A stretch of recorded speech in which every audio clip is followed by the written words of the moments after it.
이스라엘 백성이 애굽을 떠난 지 40년이 지났습니다. 출애굽의 여정이 막바지에 이른 것입니다.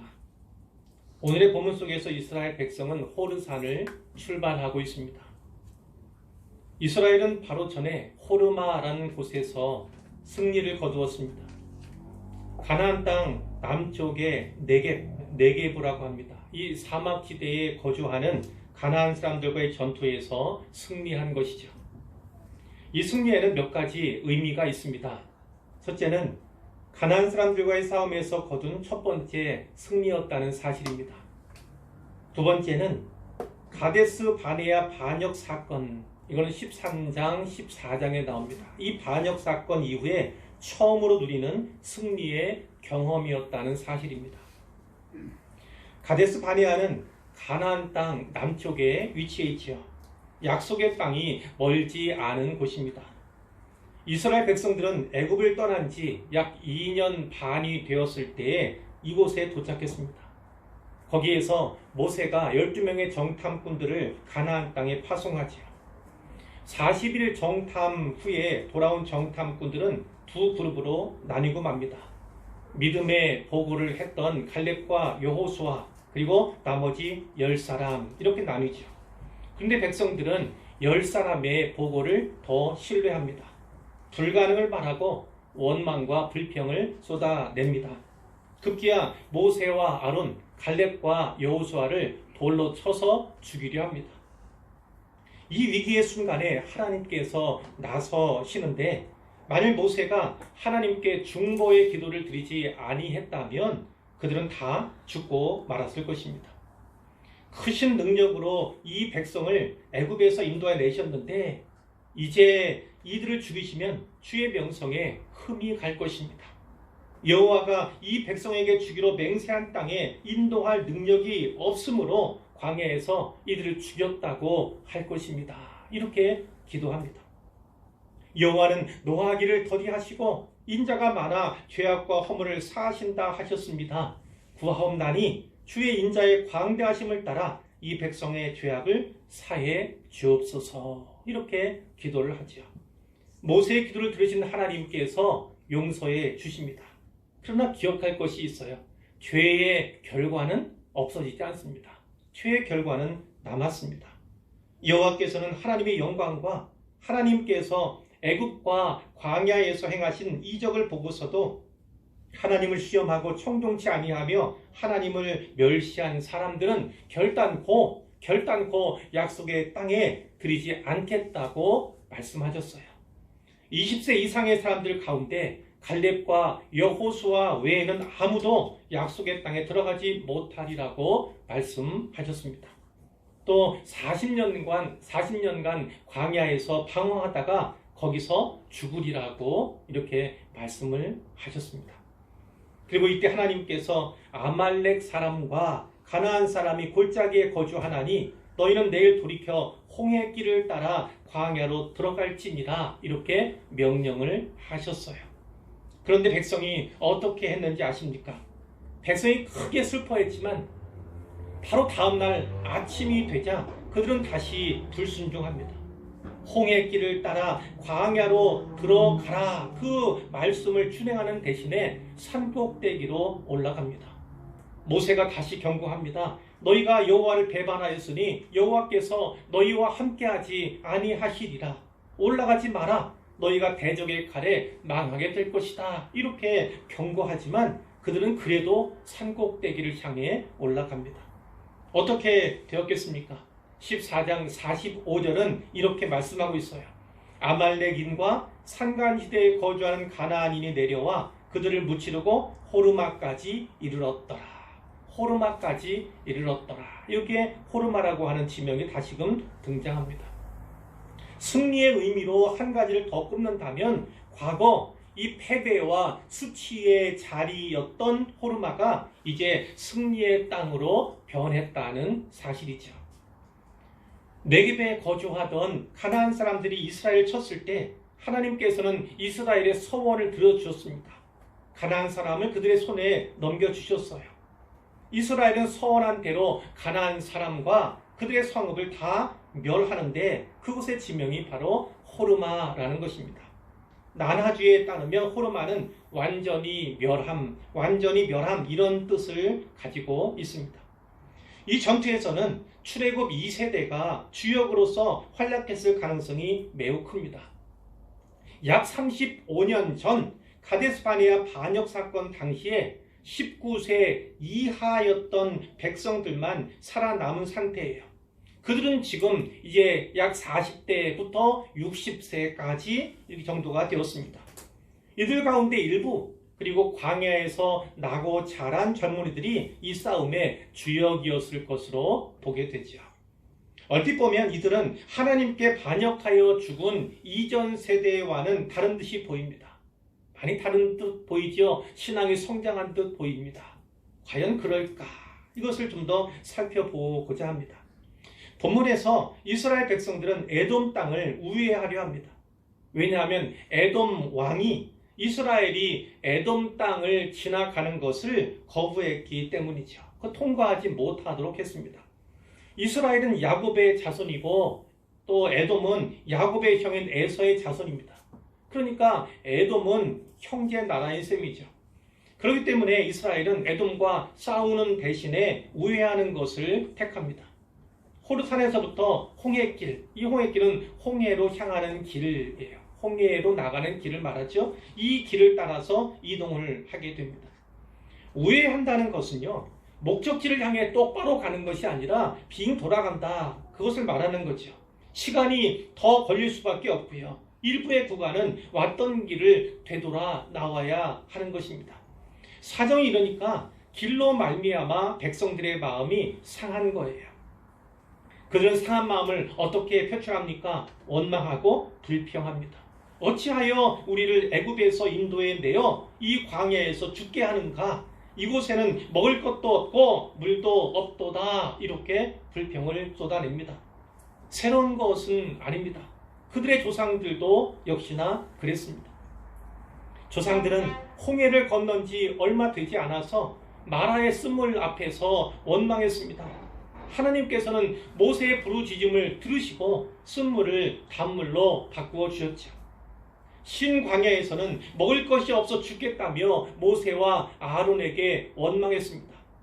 우리가 애굽 땅에서 고깃가마 곁에 앉아있던 때와 떡을 배불리 먹던 때에 여호와의 손에 죽었더라면 좋았을 것을 너희가 이 광야로 인도해내어 이 온 회중이 굶주려 죽게 하는도다. 이렇게 불평을 쏟아냅니다. 하나님께서는 이때로부터 하늘의 양식인 만나를 40년 동안 공급해 주십니다. 다베라에서는요, 고기를 못 먹어 기력이 없다 하면서 원망하고 불평을 했습니다. 누가 우리에게 고기를 주어 먹게 하랴? 우리가 애굽에 있을 때에는 값없이 생선과 오이와 참외와 부추와 파와 마늘들을 먹은 것이 생각나거늘 이제는 우리의 기력이 다하여 이 만나 외에는 보이는 것이 아무것도 없도다. 이렇게 성경이 기록하고 있어요. 하나님께서는 바람을 일으키셔서 메뚜라기를 모으셨습니다. 그 메뚜라기가 지면 위에 쏟아지고 쌓게 쌓여지게 이렇게 역사하셨지요. 그러나 진노하심으로 큰 재앙을 더불어 주시기도 했습니다. 마실 물이 없었던 르비딤에서도 모세와 다투고 원망을 했죠. 하나님께서는 모세에게 반석을 치라 이렇게 명하시고 그 반석에서 물이 나오도록 하셨습니다. 다시 신광야, 다시 그 자리로 왔어요. 가데스에서도 물이 없음으로 인해서 모세와 아론을 원망했죠. 우리 형제들이 여호와 앞에서 죽을 때에 우리도 죽었더라면 좋을 뻔했도다. 너희가 어찌하여 여호와의 회중을 이 광야로 인도하여 우리와 우리 짐승이 다 여기서 죽게 하느냐? 너희가 어찌하여 우리를 애굽에서 나오게 하여 이 나쁜 곳으로 인도하였느냐? 이곳에는 파종할 꽃이 없고 무화과도 없고 포도도 없고 석류도 없고 마시는 물도 없도다. 하나님께서는 이번에도 물을 주시는데 이번엔 반석에게 명령하여 물을 내라 이렇게 모세에게 말씀을 하십니다. 하지만 모세가 너무나 화가 났어요. 그래서 하나님 말씀을 좇아서 바위에게 물을 내라 명령하는 대신에 가지고 있던 지팡이로 반석을 2번 세게 쳤습니다. 물론 반석에서 물이 쏟아졌고 많이 쏟아왔습니다. 회중과 짐승들이 빠질 수 있었어요. 그러나 모세는 순종치 않았지요. 하나님의 거룩함을 나타내지 못했기 때문에 이 일로 말미암아 모세도 아론도 약속의 땅에 들어가지 못하게 되는 것이죠. 마지막으로 예를 든 이 신광야 가데스에서 있었던 사건은요, 조상들의 이야기만은 아닙니다. 광야 2세대에게도 해당되는 그런 일이죠. 그리고 오늘 본문에서도 먹을 것, 마실 물로 인해 원망하고 불평하고 있습니다. 그들의 조상들이 그랬던 것과 별반 다르지 않지요. 새로운 세대의 신앙이 옛 세대보다 나은 듯 보이지만 이들도 역시나 아직 멀었다 하는 것을 우리로 하여금 알게 해줍니다. 더욱이 이번에는 그 수위가 달라요. 지금까지와는 비교할 수 없을 만큼 더욱더 심각합니다. 백성들이 이 다음에 무엇이라고 불평했습니까? 우리 마음이 이 하찮은 음식을 싫어하노라. 우리 마음이 이 하찮은 음식을 싫어하노라. 이렇게 불평합니다. 하찮다는 말은요, 끔찍하다는 거예요. 이 음식 진짜 끔찍하다, 이런 뜻이에요. 그러면 이 하찮은 음식, 이 끔찍한 음식은 무엇을 가리켜 말한 것이겠습니까? 만나를 이렇게 말한 것입니다. 하늘의 양식인 만나를 가리켜서 하찮고 끔찍한 음식이라고 말했던 것입니다. 이것은 만나에 대한 가장 비참한, 가장 강한 비하의 표현이에요. 모욕하는 것이고 멸시하는 그런 표현입니다. 신약에서 만나는 복음을 상징하지요. 생명의 떡이신 그리스도 예수님을 상징합니다. 요한복음에 보면 예수님께서 이렇게 말씀하셨어요. 내가 진실로 진실로 너희에게 이르노니 모세가 너희에게 하늘로부터 떡을 준 것이 아니라 내 아버지께서 너희에게 하늘로부터 참떡을 주시나니, 참떡을 주시나니 하나님의 떡은 하늘에서 내려 세상에 생명을 주는 것이니라. 예수께서 이르시되 나는 생명의 떡이니 내게 오는 자는 결코 줄이지 아니할 터이요 나를 믿는 자는 영원히 목마르지 아니하리라. 이렇게 말씀하셨어요. 내가 생명의 떡이다. 이렇게 자신을 계시하셨죠. 또 그 후에도 내가 그 생명의 떡이니라. 너희 조상들은 광야에서 만나를 먹었어도 죽었거니와 이는 하늘에서 내려오는 떡이니 사람으로 하여금 먹고 죽지 아니하게 하는 것이니라. 나는 하늘에서 내려온 살아있는 떡이니 사람이 이 떡을 먹으면 영생하리라. 내가 줄 떡은 곧 세상의 생명을 위한 내 살이니라. 이렇게 말씀을 하셨습니다. 자, 그 다음에 이것은 하늘에서 내려온 떡이니 조상들이 먹고도 죽은 것과 같이 아니하여 이 떡을 먹는 자는 영원히 살리라. 이렇게 떡에 대해서, 만나에 대해서, 그리고 자기 살에 대해서, 자기가 생명의 떡임에 대해서 선포하시고 계시하였다는 거예요. 그러니까 구약의 만나는 신약의 예수 그리스도의 모형인 것입니다. 그러니까 하나님의 구원의 경륜 가운데 만나가 매우 중요한 것이죠. 그런 만나를 그저 하찮고 끔찍한 것으로 폄하한다는 것은 있을 수 없는 일이에요. 그것은 마치 오늘날 복음을 하찮고 끔찍한 것으로 여기거나 생명의 떡이신 예수 그리스도를 부정하고 거부하는 행위와 같은 것입니다. 하나 더 말씀을 드리자면 이스라엘 백성들이 지금까지는 모세와 아론, 즉 지도자들에게 원망과 불평을 쏟아 놓았어요. 그러나 이번에는 구체적으로 하나님을 지목하고 불평하고 있음을 보게 되죠. 백성이 하나님과 모세를 향하여 원망하되 이렇게 돼 있어요. 어찌하여 우리를 애굽에서 인도해내어 이 광야에서 죽게 하는가? 그러므로 오랜 광야 여정 가운데 마지막으로 기록된 이 원망 사건은요, 하나님을 향해서 공개적인 원망을 토해낸 가장 심각한 반역이라는 것입니다. 여러분, 원망과 불평은요, 한 번 시작하면, 한 번 내뱉기 시작하면요, 점점 그 강도가 세지기 마련입니다. 버릇이 되고 습관이 돼요. 그러면 만족이 없습니다. 만족이 있었다 한들 다 잃어버리게 돼요. 만족감이 사라지게 됩니다. 감사를 잃어버리게 되고 은혜를 저버리게 되지요. 그러니까 원망과 불평은 시작조차 하지 않는 것이 최고의 상책임을 꼭 믿으시기를 바랍니다. 원망과 불평을 일삼는 이 백성을 하나님께서 어떻게 대하십니까? 그들에게 심판하시죠. 심판. 6절에 보면 여호와께서 불뱀들을 백성 중에 보내어 백성을 물게 하셨습니다. 왜 불뱀이라고 되어 있을까? 사람이 독사에게 물리게 될 때 마치 불에 탄 듯이 또 데는 듯한 그런 통증과 아픔을 받지 않겠습니까? 그래서 그것을 불뱀 이렇게 표현한 것입니다. 이때 이스라엘 백성 가운데 많은 사람들이 죽었다고 성경이 기록하고 있죠. 그런데 이제까지와는 좀 다른 것이 발견이 됩니다.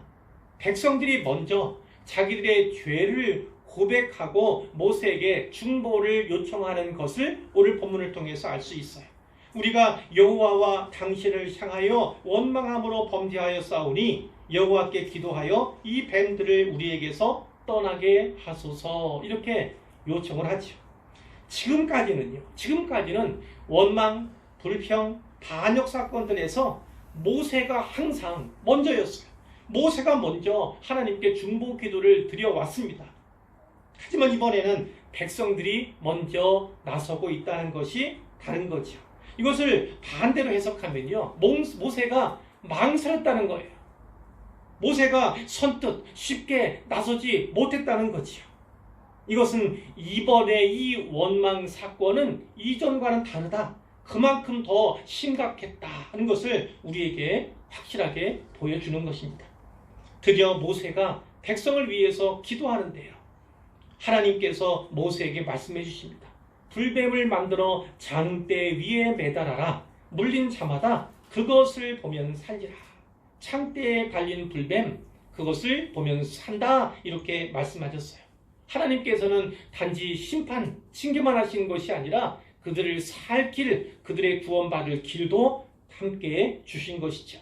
모세가 노스로, 구리로 뱀을 만들어서 장대 위에 다니까 뱀에게 물린 자가 노뱀을 쳐다본 즉 모두 살더라. 이렇게 기록이 되어 있습니다. 물론 모세가 세운 그 노뱀에 어떤 능력이 있거나 어떤 힘이 있는 것은 결코 아닙니다.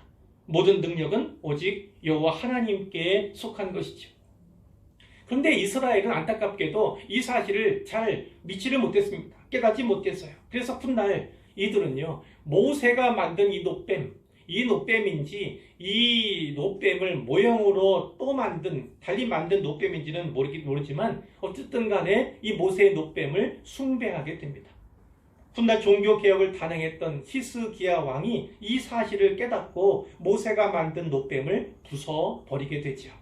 열왕기하 18장 4절에 그 말씀이 있는데, 그가 히스기야입니다. 여러 산당들을 제거하며 주상을 깨뜨리며 아세라 목상을 찍으며 모세가 만들었던 노뱀을 이스라엘 자손이 이때까지 향하여 분향함으로 그것을 부수고 느후수단이라 일컬었더라. 이런 기사가 나옵니다.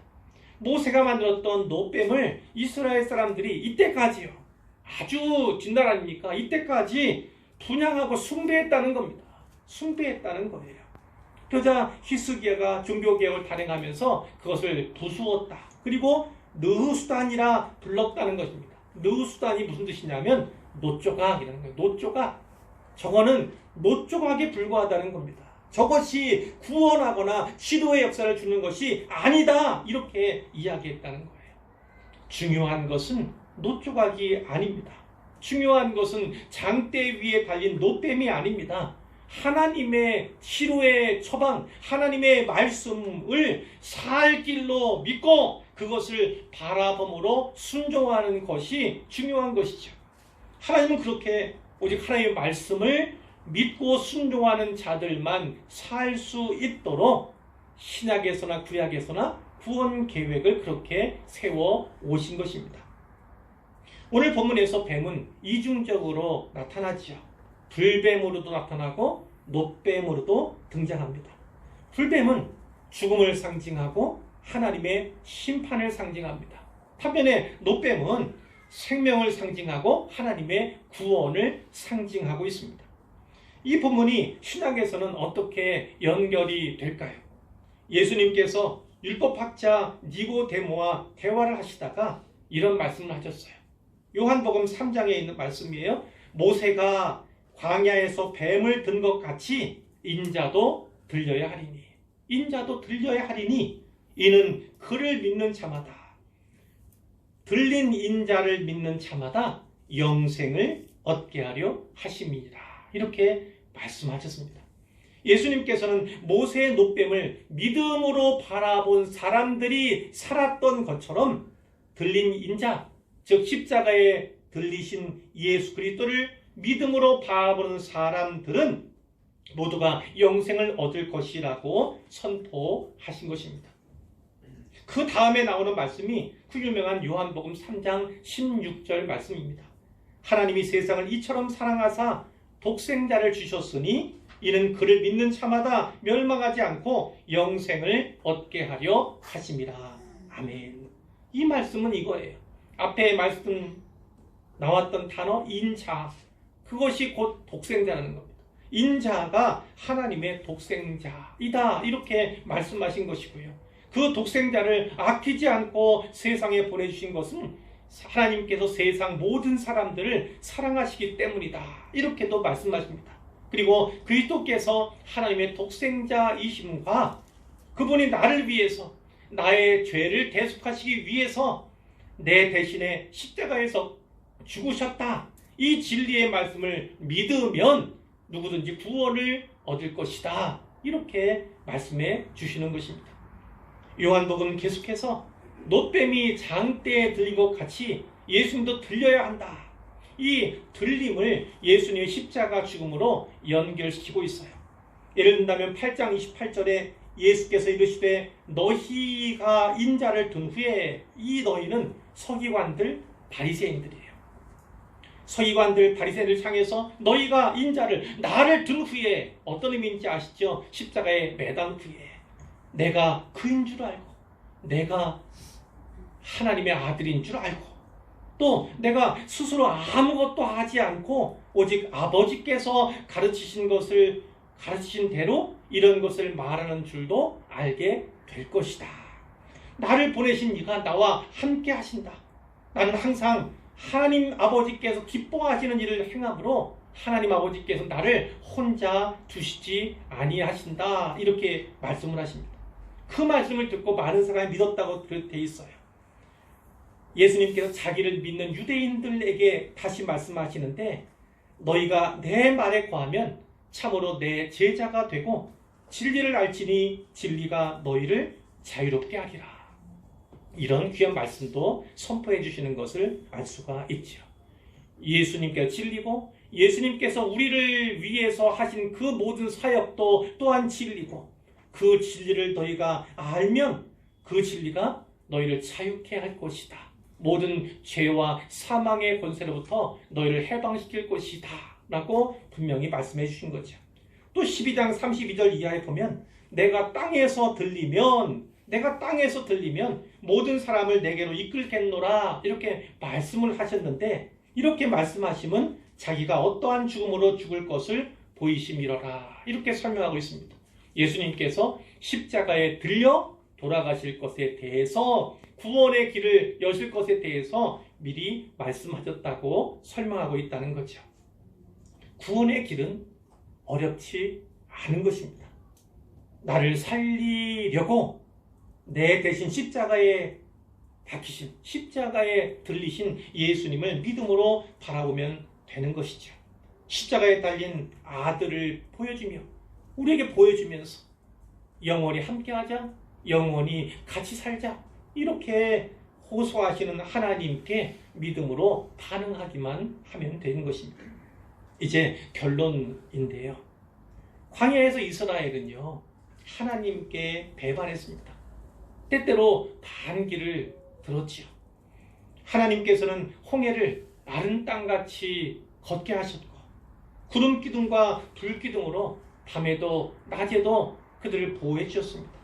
하늘의 양식인 만나를 내려주셨고요. 그리고 반석에서 물을 내주시기도 하셨습니다. 더 큰 은혜는요, 만나와 이 반석을 통해서 하나님께서 그리스도를 예표해 주셨다, 미리 보여주셨다 하는 데 있어요. 그것이 더 큰 은혜라고 볼 수가 있는데, 이것을 고린도전서 10장은 이렇게 요약하고 있습니다. 형제들아 이렇게 부르면서 우리 조상들이 다 구름 아래에 있고 바다 가운데로 지나며 모세에게 속하여 다 구름과 바다에서 세례를 받고 다 같은 신령한 음식을 먹으며 다 같은 신령한 음료를 마셨으니 이는 그들을 따르는 신령한 반석으로부터 마셨음에 그 반석은 곧 그리스도시라. 이렇게 요약을 하고 있습니다. 그러나 뒤에 말씀이 그러나 그들의 다수를 하나님이 기뻐하지 아니하셨으므로 그들이 광야에서 멸망을 받았느니라. 이러한 일은 우리의 본보기가 되어 우리로 하여금 그들이 악을 즐겨한 것 같이 악을 즐겨하는 자가 되지 않게 하려 함이니라. 이렇게 말씀하고 있는 겁니다. 광야길은 매우 척박했습니다. 모든 인생이 그런 것처럼요, 우리의 인생길도 순탄치만은 않잖아요. 때로는 줄이고 때로는 목마른, 오래 참고 견뎌야 할 일이 많이 있습니다. 육체적인 연약함이 드러납니다. 그리고 험한 데 위험한 일을 만나게 되면 육체만 아니라 그 영혼도 그 마음도 생각도 다 두려움 가운데 연약함을 드러내고 마는 것이 우리의 모습이죠. 계획대로 되기만 하는 것이 아닙니다. 계획대로 되지 않고 갔던 길을 다시 되돌아 나와야 하는 그런 때도 없지 않아 있습니다. 그러나 그런 상황이라 할지라도 열악하며 척박한 환경이라 할지라도 결코 악을 즐겨해서는 안 된다는 것이 우리에게 주시는 성경의 가르침인 것입니다. 이 고린도전서를 기록한 바울이 계속해서 이런 말씀을 하세요. 그들 가운데 어떤 사람들과 같이 너희는 우상 숭배하는 자가 되지 말라. 그 다음에는 그들 중에 어떤 사람들이 음행하다가 하루에 23,000명이 죽었나니 우리는 그들과 같이 음행하지 말자. 이렇게 얘기하고요. 그 다음 그들 가운데 어떤 사람들이 주를 시험하다가 뱀에게 멸망하였나니 우리는 그들과 같이 하나님을 시험하지 말자. 마지막으로는 그들 가운데 어떤 사람들이 원망하다가 멸망시키는 자에게 멸망하였나니 너희는 그들과 같이 원망하지 말자. 우상 숭배하지 말고 음행하지 말고 시험하지 말고 원망하지 말자. 이렇게 도전하고 있습니다. 그들에게, 이스라엘 백성들에게 일어난 그 모든 일들은 우리에게 본보기다. 말세를 만난 우리를 깨우치기 위해서 기록된 하나님의 말씀이다. 이렇게 또 말씀을 하고 있습니다. 그 뒤에 이어지는 말씀이 이겁니다. 그런즉 선줄로 생각하는 자는 넘어질까 조심하라. 내가 믿음에서 섰다, 이 정도는 됐다, 이렇게 안심하는 순간에 어떤 일이 벌어지는지 모른다는 거예요.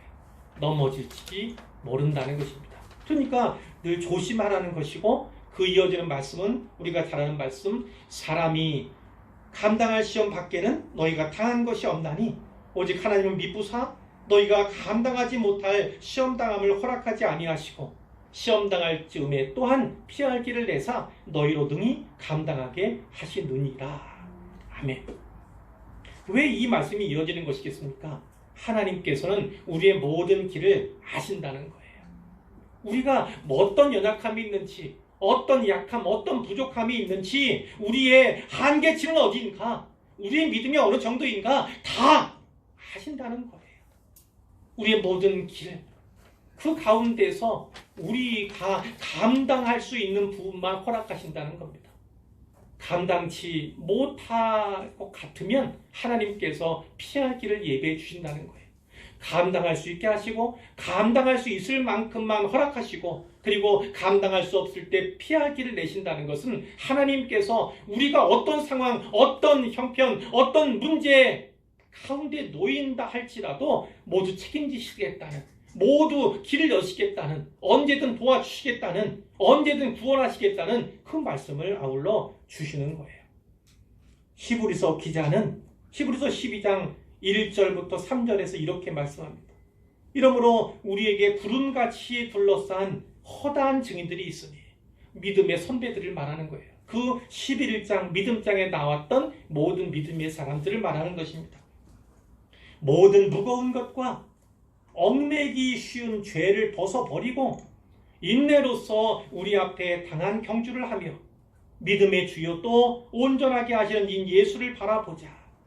그는 그 앞에 있는 기쁨을 위하여 십자가를 참으사 부끄러움을 개의치 아니하시더니 하나님 보좌 우편에 앉으셨느니라. 너희가 피곤하여 낙심하지 않기 위하여 죄인들이 이같이 자기에게 거역한 일을 참으신 이 예수 그리스도를 생각하라. 이렇게 우리에게 도전하고 있는 것입니다. 이 말씀이 바로 십자가에 들린 예수 그리스도를 우리가 바라보아야만 하는 이유지요. 여기에서도 인내가 나오고 참으사 이런 단어가 나오고 너희가 피곤하여 낙심하지 않기 위하여 이런 표현도 나오는 거예요. 하나님께서는 우리의 인생길에 이런 어려움들이 곤란이 있을 것을 아십니다. 참아야 하고 견뎌야 하며 인내할 뿐만 아니라 진짜 피곤하고 자칫 낙심하고 절망하며 넘어지고 다시 일어서기조차 버거워할 그때가 있을 것을 우리 주님께서 하나님께서 아시는 거예요. 그렇기 때문에 예수님을 바라보라고 하신 것입니다. 자기가 죄가 있어서가 아니라 자기를 거역한 창조물 그 인생들로부터 반역을 당하고 오히려 부끄러움을 당하고 가장 심한 모욕, 가장 참혹한 그 십자가에 달리게 된 그 예수님께서 거기서도 참으셨다는 거예요. 거기서 참으신 그것을 보면서 어떠한 형편, 상황, 문제 가운데에서도 인내하라, 이겨내라, 낙심하지 말아라, 이런 말씀을 우리에게 교훈으로 주시는 거죠. 예수님을 바라봐야 하는 이유가 여기에 있다고 제가 말씀을 드렸어요. 인류는요, 모든 인간은 원죄의 심판과 최종적인 구원 사이에 놓여 있습니다. 그러니까 다른 말로 하면 인생은 누구나 불뱀과 노뱀 사이에 있다. 심판과 구원 사이에 있다. 이렇게도 말씀을 드릴 수가 있습니다. 이 민수기의 이 기사, 이 본문 속에서 심판당했으나 구원의 방책을 얻은 그 사람들은 어떻게 해야 합니까? 결코 머뭇거려서는 안 되겠죠. 주저했다가는 그 맹독이 온몸에 퍼져서 즉시 죽게 되는 것입니다. 주저하면 맹독이 퍼지게 되고 머뭇거리면 곧 죽게 되는 것이 그들이 당한 현실이라는 거예요. 그랬을 때 그들이 해야 할 일은 무엇입니까? 믿음을 가진 것입니다. 그것이 얼토당토 않아 보인다 할지라도, 진짜 내가 믿겨지지 않는다 할지라도, 내 이성과 내 생각과 내 경험으로는 그것이 쉽게 받아들여지지 않는다고 할지라도 하나님께서 그러한 방책을 주셨으니까, 그렇게 살 길을 주셨으니까 그것을 신뢰하면서 믿음으로 노뱀을 바라보면 되는 것이죠. 모세가 그 말씀을 전했을 때 많은 사람들이 입에서 전해했을 것입니다. 노뱀을 바라보면 살 것이다. 노뱀을 바라보면 산다고 하더라. 가서 노뱀을 바라보라. 누군가 저 노뱀을 보고 죽어가다가 살았더라. 이렇게 전하는 것이 필요했다는 것이죠. 마찬가지입니다. 하나님께서는 심판하셨지만 거기서 멈추신 것이 아니라, 끝낸 것이 아니라 살 길도 주셨어요. 원죄에서는, 원죄 실패한 인생에게는 심판이 주어졌지만 하나님께서는 심판받아서 이 죄와 사망의 굴레 가운데 살고 있는 인생을 포기하신 것이 아니라, 그냥 내버려 두신 것이 아니라 그들로 하여금 구원의 길, 살 길을 다시 제시해 주셨다는 것이죠. 구원의 길, 생명의 길을 하나님께서 제시해 주셨다는 것입니다. 그것이 바로 장대에 들린 노뱀이었던 것이고 오늘날에는요 십자가에 달린 그리스도로 우리가 받아들이고 믿을 수 있는 것입니다. 하나님 말씀을 믿고 신뢰하고 그 말씀을 따라 순종하였더니 살았던 것처럼 이 민수기의 광야에 이스라엘 백성들이 그랬던 것처럼 지금도 동일합니다. 하나님의 말씀 모든 복음을 신뢰하고 믿고 그것을 따라 행하면 순종하면 사는 것이 하나님께 우리에게 주신 생명의 길 또 구원의 길임을 확실하게 믿으시기를 바랍니다. 그리고 한 가지 더 해야 할 것은 우리가 할 것은 어떤 것입니까? 내가 산 것처럼 너도 살 것이다. 내가 구원받은 것처럼 너도 구원받게 될 것이다. 세상에 죽어가는 많은 이들이 있습니다. 자기가 죽어가는지조차 알지 못하는 죽어가고 있는지조차 알지 못하는 그러한 인생들이 세상에 많이 있습니다. 그럴 때 모세의 노뱀을 바라보라 외치는 자가 필요했던 것처럼 오늘날 예수 그리스도의 십자가를 바라보라. 십자가에 달리신 예수님을 바라보라. 이렇게 예수님을 선전하고 광고하고 전파하며 전하는 그러한 수고가 반드시 필요하다는 것이죠. 사순절 기간을 보내면서 다시금 그리스도의 십자가를 묵상하고 십자가에 달린 예수님을 바라보면서 아직도 사망의 굴레 가운데서 뱀에 물려 죽어가면서도 아무런 방편을 찾지 못한 구원의 길을 생명의 길을 발견치 못한 그들에게 구원과 생명의 방법 예수 그리스도를 전하는 우리가 되기를 간절히 소망합니다. 이 주님의 명령에 순종하는 우리가 되기를 우리 주님의 이름으로 축원합니다.